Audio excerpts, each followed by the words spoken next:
Porque estábamos desarrollando una labor que a mi juicio hubiera culminado con dos cosas.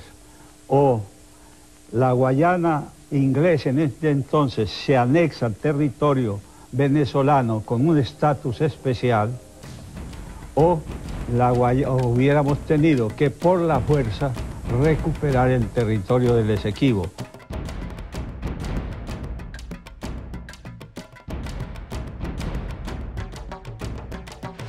El conflicto por el despojo de la Guayana Esequiba ha estado oculto tras la neblina del desconocimiento por muchos años. Generaciones enteras han visto dibujado el mapa de Venezuela con una porción de territorio cubierto por franjas oblicuas, acompañado de una leyenda que señala que es una zona en reclamación, pero la información ha sido insuficiente. De la mano de un grupo de especialistas en la materia, lo invitamos a hacer un recorrido por esta interesante historia que todo venezolano debe conocer. Soy Alejandro Peña, periodista, y estos son los expertos que me acompañan. Todos queriendo reclamar el Esequibo, pocos queriendo recuperarlo. Pompeyo Torrealba, coordinador del Movimiento Nacional al Rescate del Esequibano y el Esequibo. Los americanos son ellos, son los del norte, nosotros nos califican de otra manera.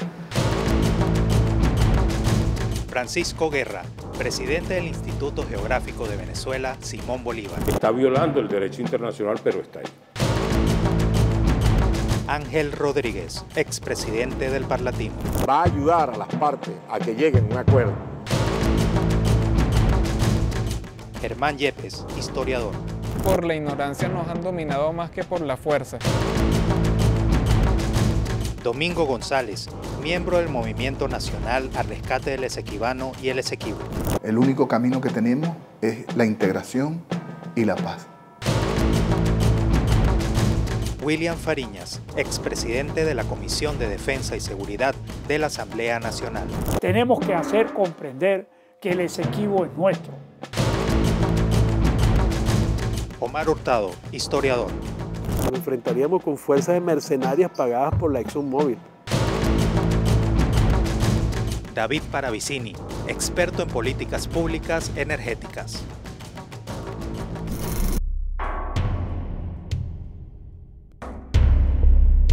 Esequibo, una trampa histórica.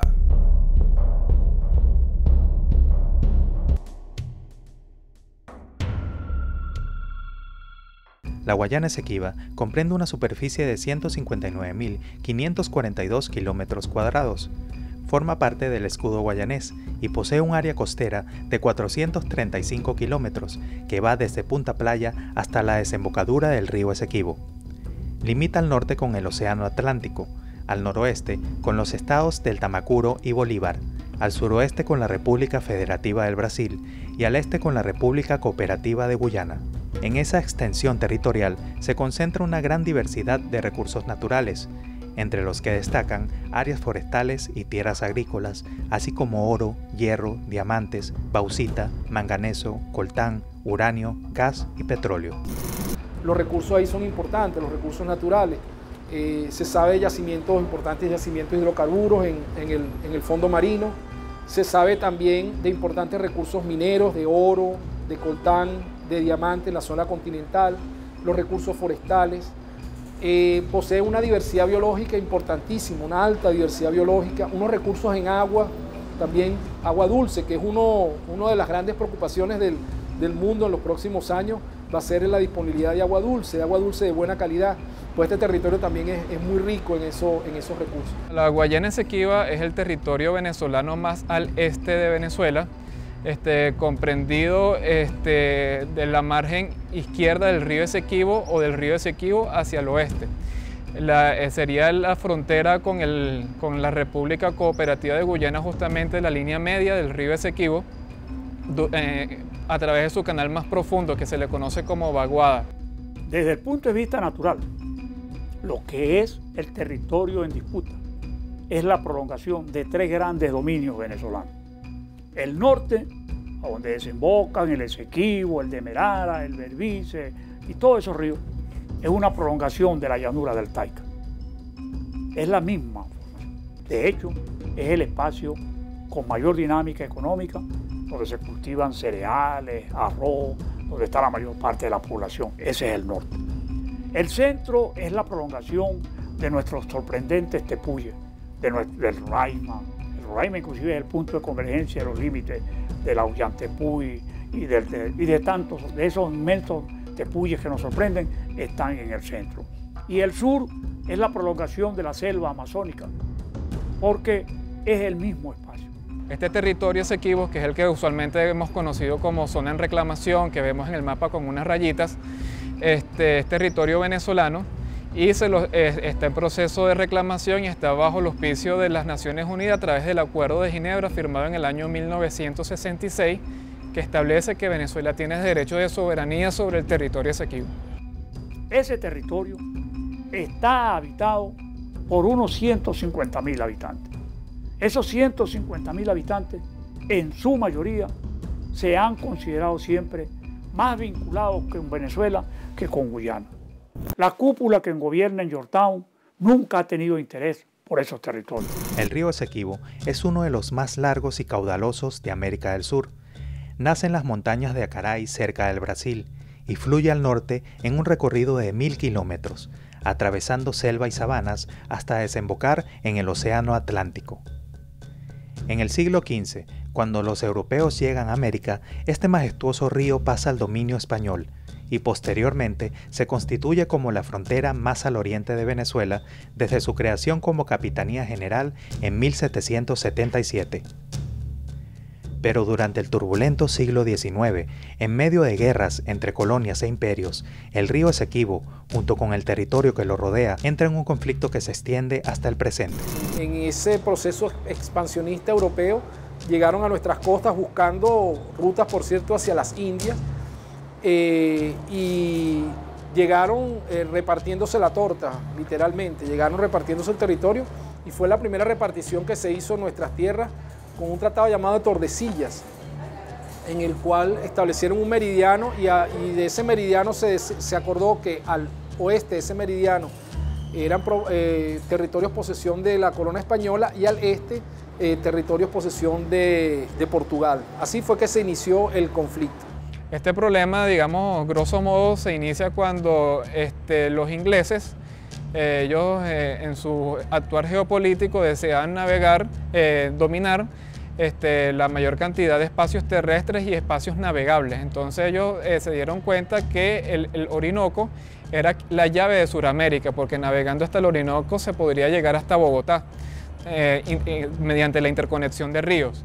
Tenemos la claridad de que Venezuela cuenta con todos los argumentos jurídicos, geográficos e históricos de la posición de ese territorio, porque ese es el territorio de la Capitanía General de Venezuela, creada en 1777 por España, es el territorio de 1810-1811 cuando se declara la independencia, es el territorio de la Gran Colombia, es decir, todo que limita desde el río Esequibo hacia adentro, y es el territorio que se ha ratificado en todas las constituciones, incluso en la constitución aprobada en diciembre del 99, el artículo 10 es muy claro cuando establece que Venezuela tiene todo ese territorio y no reconocerá ningún otro acuerdo, algún acuerdo que haya sido estado viciado de nulidad, y en ese sentido precisamente alude a ese caso específico. Cuando Venezuela entra de lleno en la lucha por la independencia, se ve obligada a destinar gran parte de su población y recursos económicos a esta causa, lo que trajo como consecuencia un debilitamiento político y social. Este escenario es aprovechado por el Imperio Británico para invadir nuestra Guayana Esequiba. Inglaterra se valió de todas las oportunidades, de la debilidad española, de la debilidad holandesa y de la debilidad de Simón Bolívar en aquel entonces, en virtud de que ellos eran los que estaban dándole el apoyo para la gesta independentista. En 1814 los ingleses le logran quitar a los holandeses parte de su Guayana británica. Y es entonces allí cuando en el río Esequibo comienza a ser el límite que antes era entre los españoles y los holandeses, o entre los venezolanos y los holandeses, comienza a ser el límite entre los venezolanos y los ingleses. Ese momento fue aprovechado por los ingleses para ocupar no solo territorio al este del Esequibo, sino que comienzan a incursionar al oeste del Esequibo, cosa que fue denunciada por el mismo libertador Simón Bolívar en el Congreso de Angostura, cuando dio instrucciones para que los colonos que ilegalmente estaban al oeste del río Esequibo o bien se sometieran a la República o bien fueran expulsados. Sin embargo, allí no quedó todo, porque entonces los ingleses comenzaron a cruzar el río Esequibo de modo de ir buscando el Orinoco. De hecho, su máxima aspiración era llegar hasta Punta Barima, que es en el estado del Tamacuro, que es la entrada hacia el río Orinoco. Los ingleses siguieron metiéndose hasta 1850, ya muerto Bolívar. Resulta ser que el gobierno de Venezuela, reclamando y pidiéndoles por favor que se salieran, los ingleses no hallábamos cómo hacerlo, porque eso es como que le pidamos un favor hoy en día a nuestros amigos del norte, a los norteamericanos. Por supuesto, tanto nuestro periodo independentista como el que vino después de la independencia, que fue la Guerra Federal, ocasionó que nuestro país no tuviera las capacidades ni institucionales, ni financieras, ni militares, ni políticas, para tener un control, digamos, sobre esos espacios. Y eso fue aprovechado por el gobierno inglés, por el imperio inglés, para expandirse, no solo ocupar los territorios al este del Esequibo, sino incluso penetrar al oeste.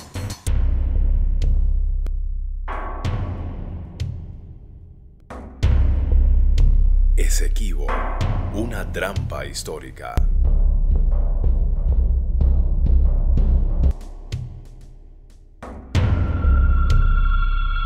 En 1834, Gran Bretaña contrata a un naturalista de apellido Schomburgk para que recorra el territorio Esequibo. Schomburgk es quien realiza, entre 1835 y 1887, 3 mapas para la Royal Geographical Society de Londres, en los que establece, respectivamente, 3 líneas fronterizas que restan cada vez más espacio a Venezuela. Con la última línea, el Imperio Británico pretendía adueñarse de 167.830 kilómetros cuadrados, al abarcar poblados como Guasipati, Upata, El Callao y Tumeremo, que en la actualidad están bajo la soberanía venezolana. Ante la pretensión de los ingleses incluso contrataron a un botánico al que le dieron por instrucción, explorar el territorio y demarcar lo que ellos consideraban eran territorios ingleses. Y este señor de nombre Schomburgk tuvo una primera línea, tuvo una segunda línea, es decir, hubo una avanzada muy agresiva. Venezuela empieza a denunciar esta penetración.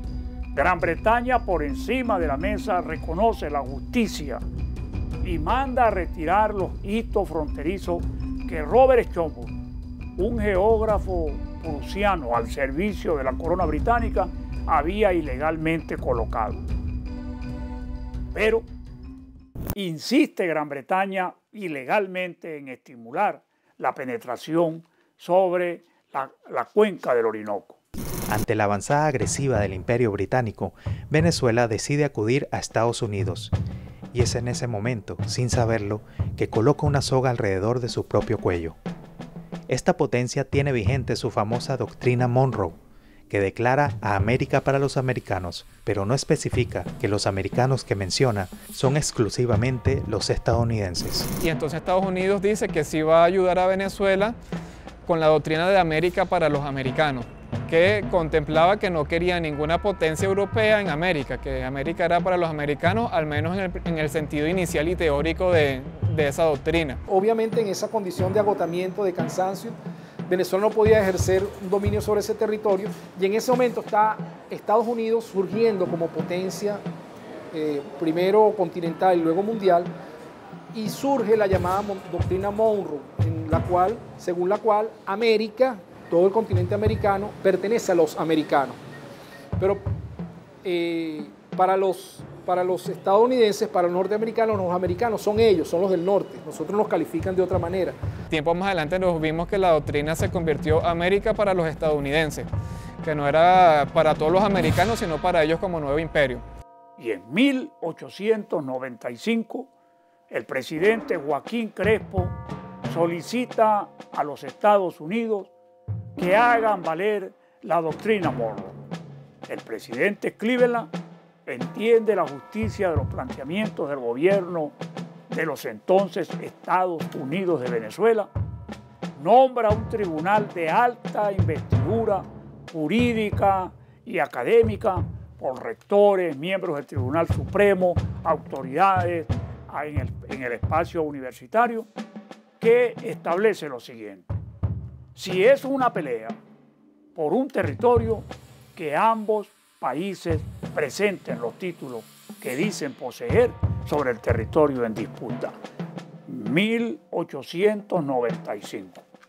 Gran Bretaña no acepta la sugerencia estadounidense. ¿Por qué? Porque no tenía títulos ni cartográficos, ni históricos, ni legales que hacer valer. Pero ya los Estados Unidos eran los Estados Unidos. Cuando Estados Unidos habla directamente con el Imperio Británico en nombre de Venezuela, estas dos potencias deciden ir a un arbitraje internacional. Es así como se lleva a cabo una audiencia en Francia, donde se concreta, sobre la base de diversas artimañas y sin ningún venezolano presente, el laudo arbitral de París de 1899, con el que Venezuela es separada cruelmente de su Guayana Esequiba. Se incorpora entonces los Estados Unidos en este tema y hay una componenda, un acuerdo llamado el trágico, podríamos hablar, laudo de París en 1899, en el cual una comisión de arbitraje en la que no participó ningún venezolano, porque los ingleses se negaron a que gente mestizos, a que gente de nuestras tierras del sur participaran, lo consideraban semisalvajes. Los ingleses no permitieron que Venezuela se representara a sí misma, sino que nuestra representación recayera en Estados Unidos. Y el argumento de ellos era que los venezolanos éramos indios bananeros con olor a trópico y hombres de color semibárbaro, que ellos no se podían sentar en la misma mesa con personas semibárbaras. Y por eso nosotros teníamos que estar representados por Estados Unidos, que para su idiosincrasia ellos sí eran aceptables. Decían, o nos sentamos con otros a hablar de este caso, o no nos sentamos con nadie, nos apropiamos de las tierras. Pues bien, ocurre ese laudo en el que participan dos ingleses, cosa muy bien, porque el Reino de Inglaterra estaba en el asunto. Participan dos norteamericanos en representación nuestra y un juez ruso. Ahí se concretó, digamos, el despojo de más de 159.000 kilómetros cuadrados. Dos representantes de los Estados Unidos, dos representantes de Su Majestad Británica y un supuesto árbitro que era un abogado ruso, amigo cercano de Su Majestad Británica, fueron quienes decidieron, sin atender a los alegatos históricos, sin atender al fundamento cartográfico, sin atender a las razones legales que Venezuela alegó, simple y sencillamente decidió, sin fundamentación. Es una sentencia que no tiene fundamentación. Simplemente dice, el tribunal constituido decide y traza una línea limítrofe entre la Guayana Británica y el territorio de los entonces Estados Unidos de Venezuela. Aquellos jueces, y en particular el juez principal, que era el ruso Frédéric de Marty, resulta de que ese señor era muy amigo de la reina de Inglaterra, ya se había pronunciado, era profesor de la Universidad de Londres, tenía bastantes amistades con toda la corona inglesa y había escrito un libro que se llama Rusia e Inglaterra en el Asia Central, donde ese señor Frédéric de Marty afirma de que Rusia e Inglaterra habían sido predestinadas por la providencia para definir el destino de los países bárbaros. Mientras Cipriano Castro andaba haciendo correr a Ignacio Andrade, producto del triunfo de la Revolución Restauradora, el gobierno británico, en alianza con el gobierno de los Estados Unidos, deciden expropiar, confiscar, despojar a Venezuela del 90% del territorio en disputa.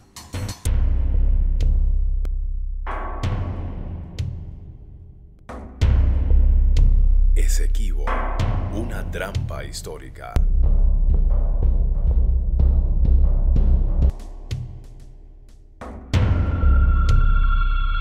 Pasan varios años y al llegar el siglo XX, Venezuela sigue cargando con la injusta decisión de 1899, pero como un milagro que le debía la providencia, sale a la luz un memorándum escrito por uno de los abogados estadounidenses que la representó en el Tribunal Arbitral de París. Este abogado, de nombre Severo Malet Prevost, detalla en ese documento póstumo cada uno de los amaños observados durante el arbitraje y cómo se fraguó el implacable despojo de ese inmenso territorio.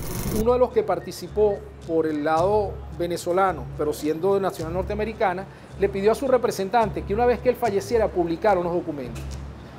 Efectivamente, cuando él, Prevost, de apellido Prevost, Malet Prevost, fallece en 1945, cuando se leen esos documentos a la luz pública, Malet Prevost denuncia, pone en evidencia y explicita el despojo del que fue objeto de Venezuela en aquel famoso laudo de París. Y esa tremenda información que dio Severo Mayes Prevost generó bastantes pistas hacia dónde dirigir las investigaciones, a dónde buscar, a dónde conseguir probar lo que ya nosotros sabíamos, de que había sido una componenda política, no un juicio en un tribunal arbitral, sino una componenda política, la decisión en donde nos arrebataron ese territorio. Todos se van a Londres. Y en Londres, en sucesivas reuniones, almuerzos, tomadera de té, como suelen hacer, uno de los árbitros estadounidenses alega la justicia de los títulos de Venezuela. Y dice el árbitro mayor por parte de Gran Bretaña: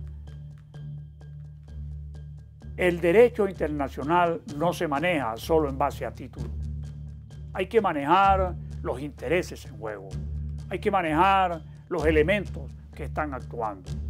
Y nosotros proponemos, como una fórmula de acuerdo, que se le dé a Venezuela las bocas del Orinoco y el resto se nos dé a nosotros.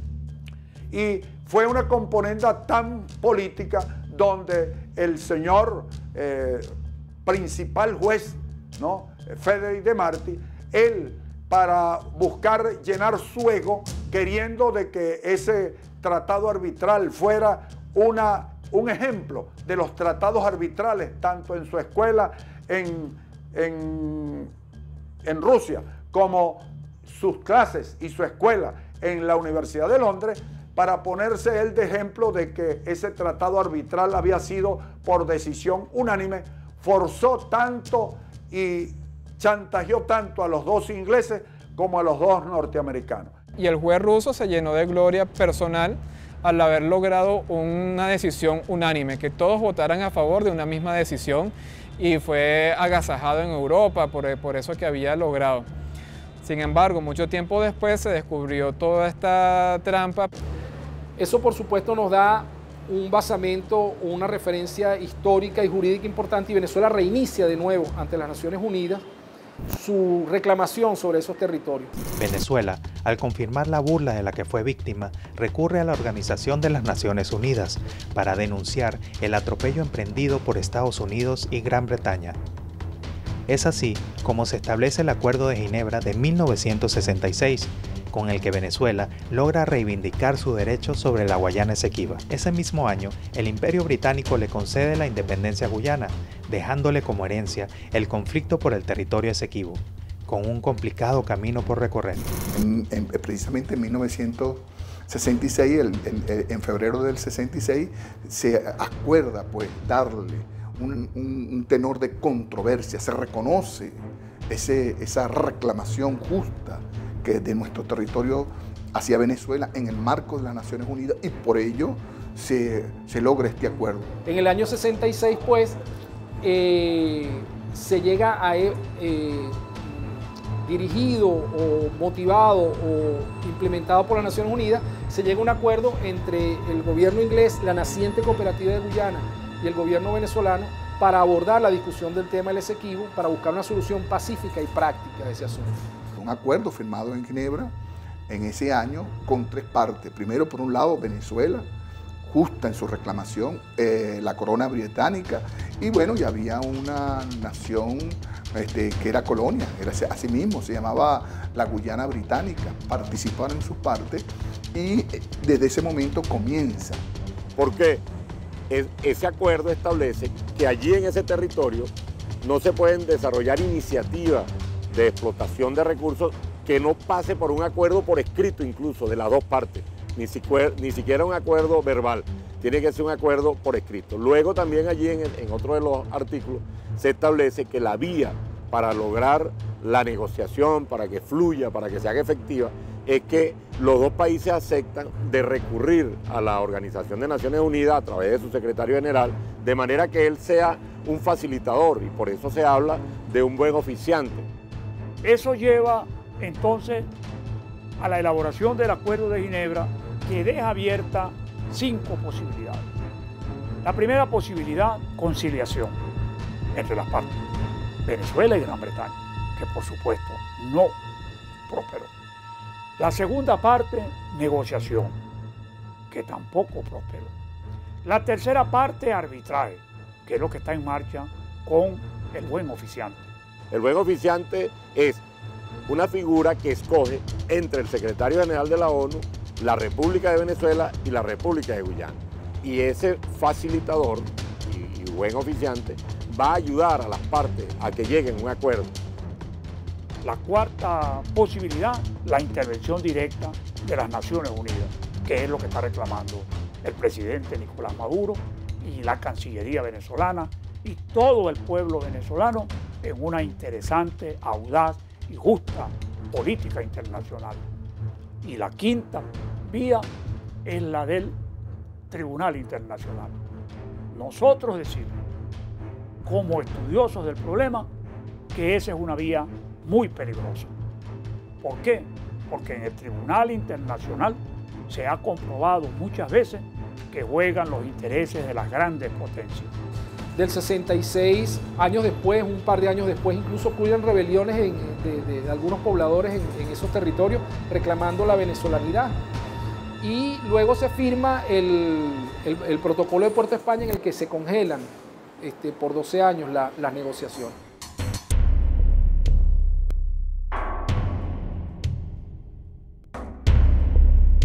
Esequibo, una trampa histórica.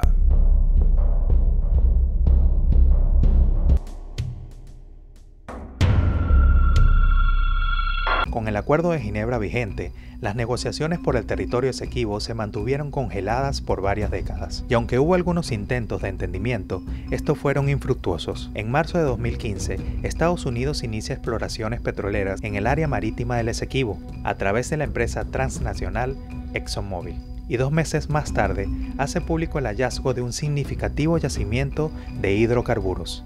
El gobierno de Guyana, dirigido por David Granger, confirma su apoyo rotundo al inicio de operaciones por parte de esta empresa, violando de manera flagrante el acuerdo que suscribió en 1966. La ExxonMobil no es muy amiga de Venezuela.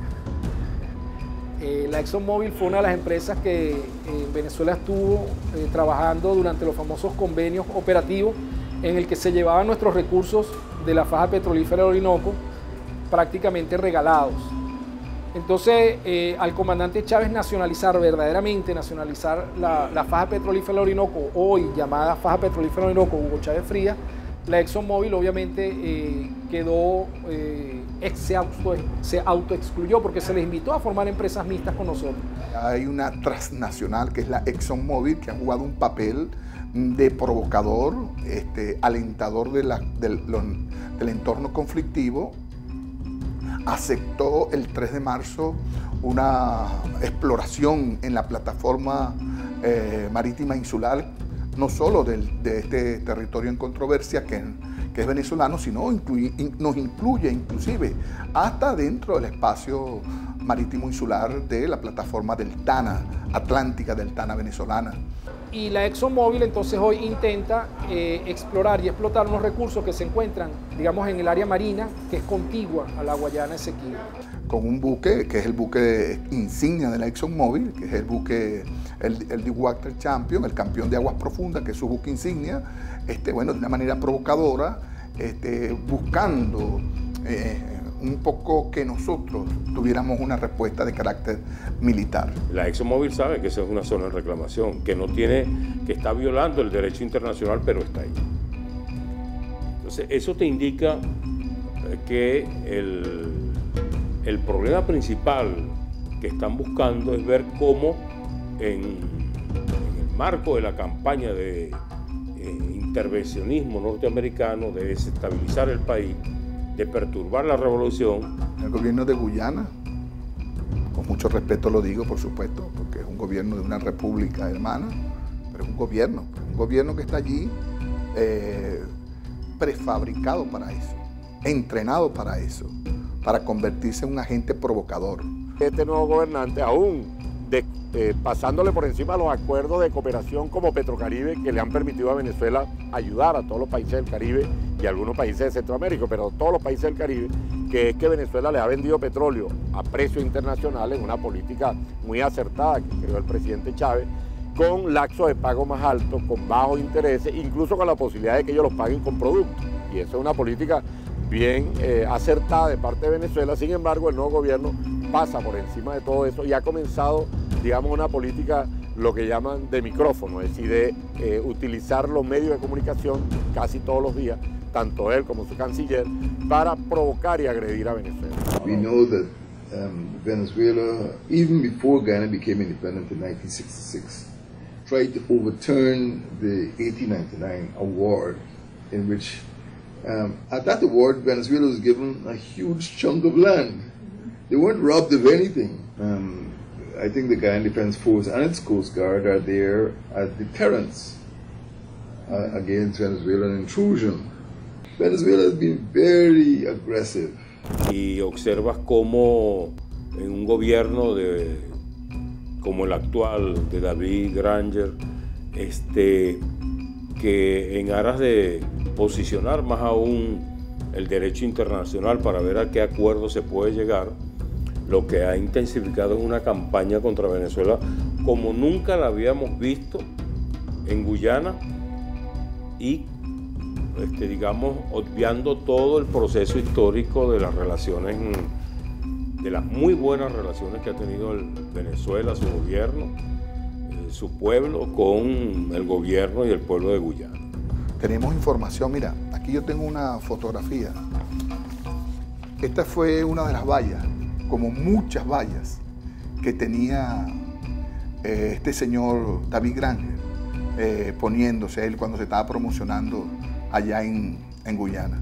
¿Quién pagó esa costosísima campaña electoral? Se habla, pues, se tiene información de que hubo soborno, que hubo lobby de esta ExxonMobil para tener un personaje. Si estas políticas de la Exxon pudieran continuar, lo cual dudo, porque el atropello es brutal, es gigantesco, bueno, significaría un golpe tremendo a Venezuela, sobre todo de un desgaste, porque tendríamos que seguir dando la batalla. Primero por nuestra reclamo de nuestra soberanía sobre ese territorio y sobre esas aguas territoriales y sobre esos recursos naturales, y que, bueno, sería un proceso de desgaste, pues.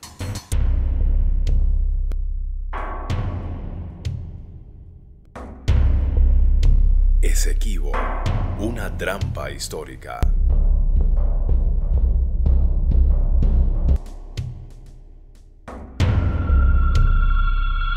Venezuela, ante esta arremetida, mantiene una política de paz. Insiste en recurrir a la figura del buen oficiante, contemplada en el Acuerdo de Ginebra, y en llegar a una solución justa para ambas partes. Venezuela está en la ruta correcta, en el marco del derecho internacional, reafirmando los acuerdos de Ginebra, reafirmando el buen oficiante, asistiendo al secretario general de la Organización de las Naciones Unidas para que intensifique su actividad con relación a eso, y eso lo sabe el mundo, eso lo sabe todo el planeta. Y por eso es muy acertada la decisión del gobierno del presidente Maduro de haber creado una comisión de Estado que no solo va a revisar y va a alimentar y va a buscar apoyo y asesoría para la discusión del caso guyanés, sino de todos los casos de discusiones limítrofes o de limitación de agua marina y submarina que tiene Venezuela. Ahora, quien ha tirado todo eso a un lado, por decirlo de alguna manera, es el gobierno de Guyana, el presidente David Granger. Entonces, eso va a tener una incidencia directa en cuanto al aislamiento, tanto a nivel regional como a nivel de los organismos internacionales, porque hasta el CARICOM dijo que había que resolverlo en el marco del derecho internacional.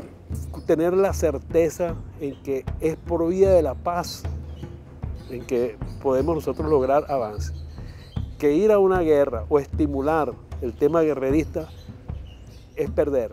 O sea, no hay manera de ganar si vamos a una guerra. Nosotros no podemos permitir, los latinoamericanos y caribeños, bajo ninguna circunstancia, que los legítimos derechos que cada Estado tiene sobre áreas territoriales, marinas, submarinas, fluviales, espacio aéreo, sea parte de la agenda de la geopolítica imperial. Es decir, esa es la estrategia del enemigo, llevarnos a una confrontación con un pueblo pequeño o con un pueblo supuestamente más débil, porque además no va a ser un enfrentamiento con un pueblo más débil, ahí nos enfrentaríamos con fuerzas de mercenarias pagadas por la ExxonMobil o por otras transnacionales petroleras. Nosotros no nos vamos a cansar de hablar de la paz. Yo estoy convencido, como lo está nuestro presidente, como lo está la Revolución Bolivariana, como lo está nuestro gobierno y nuestro pueblo, de que el llamado a la paz no es un llamado débil. El llamado a la integración de los pueblos no es un llamado débil. El llamado al respeto del derecho internacional no es un llamado débil. Tiene que ver con el curso de la humanidad. Es un pensamiento de vanguardia. Nuestro voto de amistad, de respeto sincero a todo el pueblo de la República Cooperativa de Guyana. Tiene en nosotros un pueblo hermano, pueblo caribeño, suramericano. Un pueblo hermano que por dignidad, estoy seguro que si nuestro mensaje llega, será comprendido por el corazón de los humildes y del pueblo de Guyana. Por dignidad, tenemos que reaccionar y defender la justicia. El pueblo de Venezuela debe saber que la Guayana Esequiba es parte de su territorio, que allí existe una población que ha buscado integrarse por muchos años y ha sido tristemente distanciada. Es momento de que el Esequibo sea venezolano no solo en el mapa, sino en las mentes y corazones de nuestra población. Nosotros tenemos que convertir el intento de agresión del nuevo gobierno de Guyana en un mecanismo de activación de la conciencia nacional venezolana entre todas las venezolanas y venezolanos, y en el Estado y el gobierno venezolano y en los factores políticos que hacen vida en la Asamblea Nacional y en los distintos órganos venezolanos, para que potenciar el reclamo, dinamizarlo y llevar a que lo que están haciendo los guyaneses, nosotros lo convirtamos en un elemento positivo de sentarnos con voluntad política a llegar a un acuerdo sobre el territorio del Esequibo y de cómo trabajar como dos naciones amigas, solidarias, sobre ese espacio. El gobierno tiene que impulsar una política educativa. El gobierno tiene que hacer entender a los venezolanos qué es lo que estamos reclamando. No creer que porque estoy en Caracas, a más de 1000 kilómetros de la frontera con el Esequibo, ese es un problema lejano. No, ese es un problema cercano, por lo que significa el Esequibo, por lo que contiene el Esequibo, por la potencialidad que tiene el Esequibo, por lo que representa el Esequibo, por ejemplo, para nuestros hermanos del Estado Bolívar, del Estado del Tamacuro, del Estado Amazonas. Tenemos que hacer comprender que el Esequibo es nuestro. Debemos justamente atender al esequibano. Una vez que ganemos al esequibano será mucho más fácil recuperar el territorio, incluso por aquello de la autodeterminación de los pueblos. Si el esequibano se siente ganado, se siente aceptado por Venezuela, y si en algún momento se da, por ejemplo, un referéndum, ellos podrán votar a favor de Venezuela. Pero más allá de la cultura, nos interesa la gente que ahí vive. Revisando datos demográficos de Guyana, oficiales, publicados por el gobierno de Guyana, la población en Guyana ha venido en descenso, cosa que es un hecho normal. Naturalmente las poblaciones van en incremento, lo que pone en evidencia que efectivamente las familias, las personas, las comunidades que ahí habitan están atravesando una situación difícil seguramente desde el punto de vista social. Primero de poner en orden los desbarajustes que nos ha dejado el imperialismo británico, pero que eso signifique, esa solución significa entonces una posibilidad para que Guyana y nuestros venezolanos y venezolanas en esa frontera podamos tener posibilidades de crecimiento y desarrollo. Pero antes de recuperar ese espacio tenemos que ocuparnos, no preocuparnos, ocuparnos de la gente. Porque si Chávez tuvo éxito en esta revolución y si Chávez ha tenido éxito y seguimos en este proceso de cambios y transformaciones profundas en Venezuela, es producto a que Chávez se ocupó de la gente y nosotros tenemos que ocuparnos de nuestros ciudadanos, hermanos esequibanos. Aspiramos a todos nuestros compatriotas latinoamericanos y caribeños, bueno, estar atentos a esto, luchar todos por fortalecer los mecanismos de integración y de paz, de encuentro para resolver cualquier tipo de controversia. El único camino que tenemos es la integración y la paz. Venezuela, Guyana, Surinam, aquí está Guyana Francesa. Y nosotros, Guyana y Venezuela, que tenemos este diferendo, ustedes saben que este es un territorio en reclamación de hace muchos años.